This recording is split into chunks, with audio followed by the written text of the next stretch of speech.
Salut les amis, c'est Samuel, je suis très content de vous retrouver aujourd'hui pour une nouvelle vidéo. De retour pour des reviews, vous êtes nombreux à m'avoir demandé le retour des vidéos. J'ai pris 15 jours de pause afin, comme je vous l'ai déjà expliqué, de pouvoir faire un petit peu mon display et pouvoir enfin exposer mes figurines. Donc les 15 jours sont passés, je me suis assez reposé. Nous sommes en période de confinement, donc autant faire quelques vidéos. Allez, on est parti. Vidéo aujourd'hui, Spiritual Leader de la marque Toysworks. C'est la figurine de Morpheus dans le film Matrix. On va découvrir ce qu'il en est au sujet de cette figurine. La boîte reprend les codes de Matrix avec donc vous savez les filigrammes de codés qui défilent sur le fond noir. Ici ils sont donc de couleur rose et violet. On a donc le titre Spiritual Leader, figurine au 1/6e, marque Toysworks. Je vous ai déjà fait quelques figurines, c'est pas mauvais, c'est pas exceptionnel, mais pour le prix généralement on est plutôt content des figurines. On a la silhouette de Morpheus qui est représentée par devant en espèce de brillant. Sur le côté on reprend les codes de la Matrix en rose. Sur l'arrière rien de particulier à part le warning et le logo Toysworks. Même chose ici sur un dégradé violacé. Spiritual Leader, on n'aura pas du tout le nom de Morpheus, ce qui est logique puisque c'est une figurine qui est sans licence. Ce qui nous intéresse comme d'hab, c'est ce qu'il y a à l'intérieur. On est parti tout de suite pour le contenu. Allez, contenu de la figurine, on est parti, elle s'ouvre comme une boîte à chaussures sur le haut. Première chose que l'on constate directement, on a une veste. Donc il y a deux jaquettes qui sont fournies avec cette figurine. Donc deux vestes de cuir, on va ouvrir ça, hop, pour regarder ce qu'il en est. Donc une première veste, le cuir est plutôt de bonne qualité. Je le sens même très épais. Donc à voir dans le temps si ça tient la route, mais ça m'a l'air, ouais, c'est plus du simili ou du sky, mais c'est quand même assez épais. Donc je trouve que franchement la qualité est plutôt agréable. On a donc une espèce de cuir effet un petit peu crocodile, comme ça, vraiment martelé au niveau de la texture. C'est plutôt joliment fait. Cette veste, elle est haute colle, donc elle vient se fermer. Est-ce qu'ils ont mis des aimants? Alors, ont-ils mis des aimants à l'intérieur pour venir fermer la veste? J'essaie de voir ça. Ouais. Il y a des aimants pour venir fermer la veste, j'en sens un qui est juste ici. Donc on pourra la fermer. Ouais, ça c'est plutôt pas mal. La veste sur le bas est câblée également. Donc elle est câblée dans tout le bas. Elle est... Alors est-ce qu'elle est câblée ici sur le côté? Non, la première veste n'est pas câblée sur le côté, juste câblée dans le bas, afin de lui donner le mouvement. Donc première veste fournie avec la figurine. Ensuite, on tombe sur l'étage. Il n'y en a qu'un seul, dans lequel tout est plutôt bien placé, hein. Ouais, c'est plutôt pas mal, hein. Ah, il y a pas mal de choses. Allez, on a les MP5, je pense si je dis pas de bêtises, donc ils sont au nombre de 2. Donc 2 guns, il y a l'air d'y n'y avoir rien d'articulé. Alors, est-ce qu'on peut retirer les chargeurs? Oui, les chargeurs s'enlèvent. Par contre, ce sera un petit peu tout. Ah non, il y a les parties ici devant qui permettent quand même d'être articulées. C'est plutôt bien géré, le paint est propre, pas trop de weathering dessus, donc pas d'usure, mais ça fait le job. On a ensuite un gun avec un énorme chargeur qui s'enlève également. La partie devant permet d'être démontée aussi, donc on peut démonter le flingue avec la culasse et tout ce que l'on veut. Donc on peut déboîter et démonter le flingue complètement si on le désire. Donc plutôt bien fait, pas de weathering non plus, totalement clean. On a ensuite un katana très bien réalisé. Il est en métal, donc plutôt une bonne surprise. La lame est en métal, donc grand manche. Et puis le fourreau qui permet d'être rangé. Sur le fourreau, les lanières sont en cuir également, donc plutôt bien texturées. Sur le bas, c'est de la cordelette. Donc ça, c'est plutôt de bonne qualité. Franchement, plutôt surpris. On a des mains, les mains sont plutôt jolies. Honnêtement, rien à dire dessus. Elles sont d'une belle couleur, veinées, etc. On a toutes les veines dessus, texturées. 1, 2, 3, 4, donc des mains relaxées, des mains pour tenir les guns, les MP5 et les katanas. Donc 6 mains au total sur la figurine, on est plutôt gâté pour le Toysworks. La figue, je la sors, elle est ici. Ok, par contre, il doit y avoir une paire de lunettes et je ne les vois pas. Ah si, elles sont là, en dessous du petit plastique, j'ai eu peur. Je me suis dit, j'ai pas les lunettes. Et Morpheus sans ses lunettes, c'est pas Morpheus, hein. Alors, on a les lunettes. Alors les lunettes me semblent au niveau de la forme un petit peu trop allongées. Elles sont vraiment rondes pour moi, celles de Morpheus. Je ne les vois pas assez allongées et je pense qu'à mon avis ça va clocher. Surtout que le prototype, Je vous remonte le proto juste ici sur le côté. Les lunettes étaient plutôt pas mal.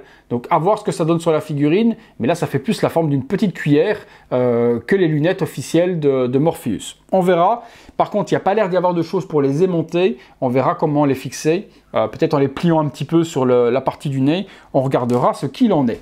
La figue. Allez, je mets ça de côté. Ah non, avant la figue, eh bien, on a le socle.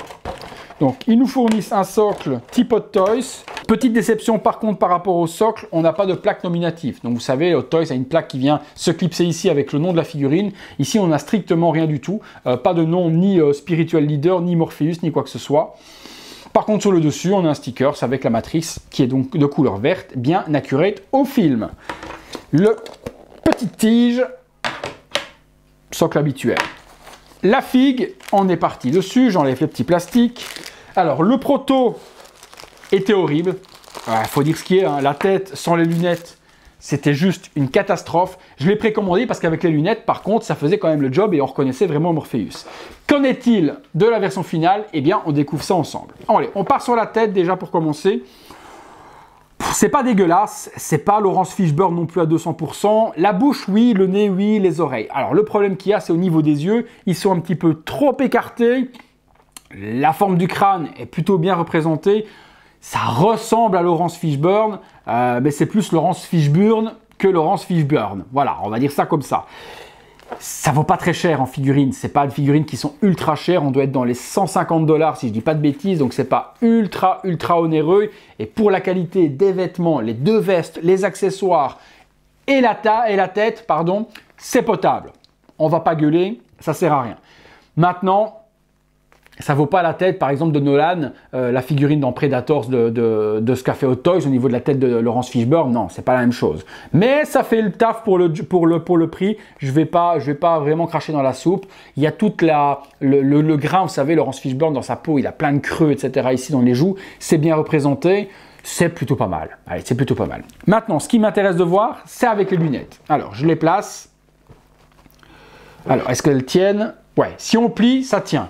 Donc, avec les lunettes, par contre, je vous dis, la forme est un petit peu trop allongée, mais ça fait Morpheus tout de même. Avec les lunettes, la figurine, elle est plutôt jolie, elle est plutôt bien réalisée.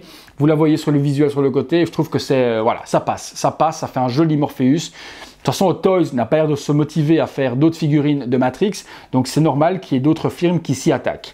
La veste, celle-ci, elle est donc en veste ouverte par devant. On pourra replier le col pour faire quelque chose de propre. Même qualité que celle-ci, donc bien martelée au niveau de la texture dessus, bon cuir également, câblé également sur le bas, pas câblé sur le côté.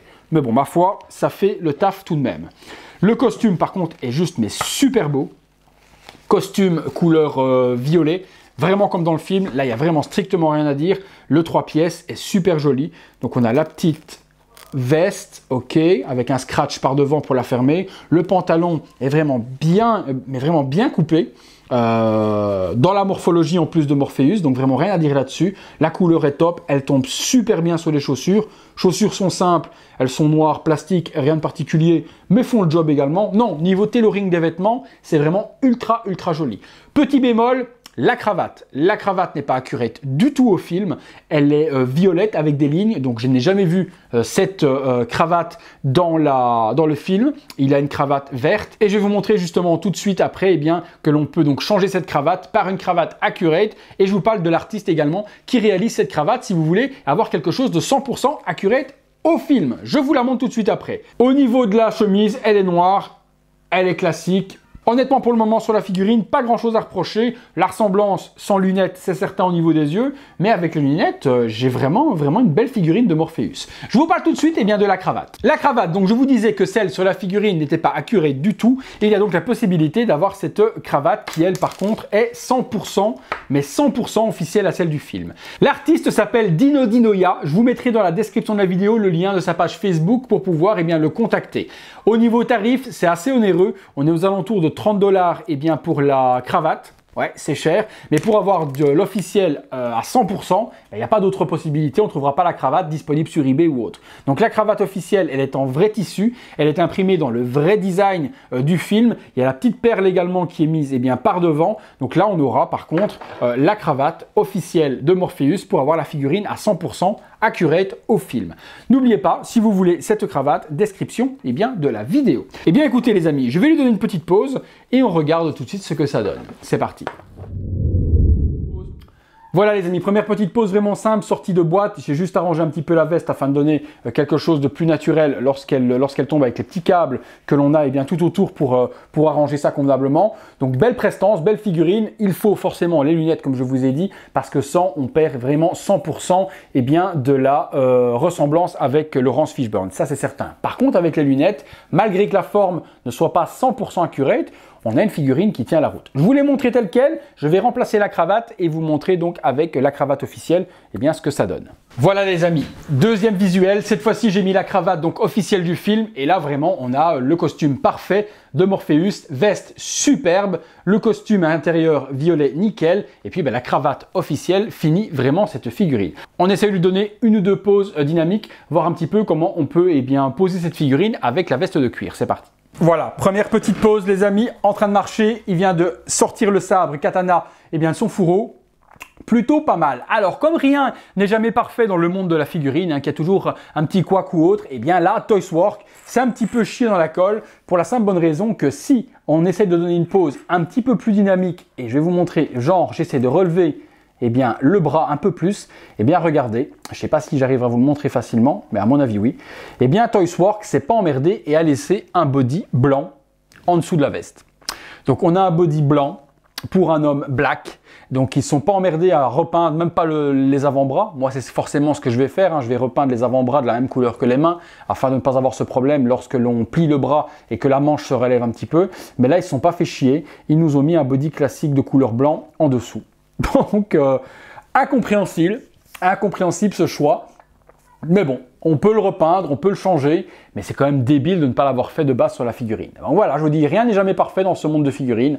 On a toujours un petit truc, une petite surprise, pas très agréable de temps en temps, et là c'est le cas. En dessous, on a un body blanc. En tout cas, j'aime plutôt pas mal quand même cette figurine. Elle a une certaine prestance. On lui donne une autre petite pause avec les guns. Voilà, deuxième petite pause avec les guns, et donc là vous voyez clairement le problème dont je vous parlais tout à l'heure avec le body. Dès que vous allez relever les bras pour faire cette pose, voilà, vous allez avoir les bras blancs qui apparaissent au niveau des mains. Incompréhensible ce body.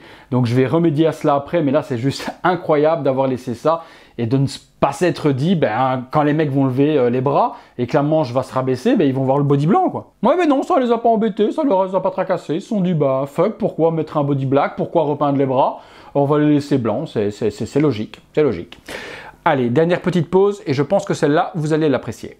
Voilà, troisième petite pause, et c'est comme ça que moi je vais l'exposer dans ma vitrine, c'est avec le fauteuil. Le fauteuil, c'est pas le fauteuil accurate au film, pour la simple bonne raison que la couleur n'est pas la bonne, mais bon, je vais le repeindre incessamment sous peu dans la couleur rouge pour avoir quelque chose de plus accurate. Je vais également arranger, là vous le voyez aussi bien que moi, au niveau de la cravate, ça donne pas super bien parce que la chemise a un col beaucoup trop large et beaucoup trop gros. Donc moi je vais arranger tout ça afin d'avoir une figurine parfaite. Là je vous la montre comme vous l'aurez lorsque vous l'achèterez. Ne pas oublier par contre que vous aurez cette cravate d'origine et pas celle-là que vous pourrez acheter chez Dino. Il y a dans la description de la vidéo. Donc la chemise, moi je vais la changer. Je vais mettre une chemise avec un col plus petit, resserrer le col convenablement pour ne plus voir les petites lanières de chaque côté de la cravate et avoir quelque chose de totalement bien cintré. Mais de vous à moi, ça donne quand même quelque chose de plutôt pas mal. L'agent Smith et Neo de chaque côté dans une vitrine, ça peut donner quelque chose de plutôt agréable. Et bien justement, parlant de l'agent Smith et Neo, je vais vous mettre les figurines l'une à côté de l'autre afin de vous montrer le petit trio. C'est parti. Et bien voilà le petit trio, c'est comme ça que vont être exposées les figurines dans ma vitrine. Concernant l'agent Smith, ne le cherchez pas dans le commerce, il n'existe pas, c'est un custom. Je pense que je vous ferai une vidéo incessamment sous peu de ce personnage pour pouvoir vous montrer ce qu'il en est. Bon, le Neo, vous le connaissez, c'est la version de chez Hot Toys, mais je pense que ça fait plutôt un joli trio. Dernière petite pause les amis, je vous montre la figurine avec la deuxième veste. Voilà, dernière petite pause avec la veste col relevé, donc la deuxième veste fournie avec la figurine. J'ai dû mettre un tout petit point de colle juste ici, puisque cette partie-là de la veste relevait tout le temps. Donc là, elle est bien collée et cette partie-là ne l'était pas. Donc j'ai juste mis un petit point de colle juste en dessous, j'ai remis la partie cuir et puis maintenant, elle tombe nickel. Donc au cas où, vous aurez à mon avis le même problème que moi, c'est que cette partie va rebiquer. Un petit point de glu, tac, vous le recollez comme de l'autre côté et ça ne bougera plus. Donc franchement, C'est plutôt pas mal, franchement c'est plutôt pas mal. C'est pas avec cette veste-là que moi je l'exposerai parce que justement je préfère voir le costume complet en dessous. Donc je trouve que l'autre veste est beaucoup plus jolie à exposer avec la figurine. Mais bon, vous êtes libre de l'exposer comme bon vous semble. Écoutez, je pense qu'on a fait un petit peu le tour des différentes poses et de la figurine. On passe tout de suite à la conclusion. Voilà les amis, conclusion sur cette Spiritual Leader Morpheus de la marque Toysworks. On en a pour son argent. Honnêtement, on n'est pas volé. J'en attendais pas beaucoup, je vous l'ai expliqué, puisque lors de la précommande, le visuel du prototype avec la tête sans lunettes était juste une catastrophe. Donc j'espérais pas avoir quelque chose d'exceptionnel. Par contre, avec les lunettes, ça faisait le job. Et effectivement, avec les lunettes, ça fait le job. Donc pour celui qui veut exposer son Morpheus avec son Neo et avec la future Trinity que Toysworks propose également, il y a une autre marque aussi qui propose une Trinity actuellement, eh bien ça fait franchement le job, ça fait le job. Alors au niveau du tarif les amis, on est aux alentours de 150 $. Maintenant au moment où vous allez voir la vidéo, eh bien je vous laisserai aller voir dans la description de la vidéo à quel prix on peut la trouver. Comme je vous l'ai toujours dit, j'aime pas parler de prix pendant les vidéos, puisque certains vont voir la vidéo 4, 5, 6 mois, peut-être 1 an après la sortie de la figurine. Et le prix que je vais vous donner ne sera plus du tout en adéquation avec le prix du marché. Donc c'est pour ça que je n'aime pas parler de tarifs. Je vous mets de toute façon dans la description de la vidéo les liens, et vous pouvez aller voir au moment où vous voyez la vidéo, eh bien combien on peut se procurer cette figurine si elle est toujours disponible. Voilà les amis concernant cette figurine, honnêtement c'était plutôt bien fourni. Les matériaux utilisés étaient vraiment de bonne facture. Pour le prix, je peux vous dire qu'une seule chose, c'est foncez. Voilà les amis, ce sera tout pour cette figurine. Je vous invite, si vous le désirez, à devenir membre soutien de la chaîne. Qu'est-ce qu'un membre soutien? Eh bien, juste en dessous, vous verrez à côté du bouton s'abonner, vous aurez le bouton rejoindre et vous pourrez avoir la vidéo explicative pour devenir membre soutien. Si la vidéo vous a plu comme d'hab, vous me la likez, vous vous abonnez si ce n'est pas encore fait. Et puis je vous laisse en compagnie du visuel 360 degrés de cette figurine et on se retrouve très bientôt pour une prochaine vidéo. Salut!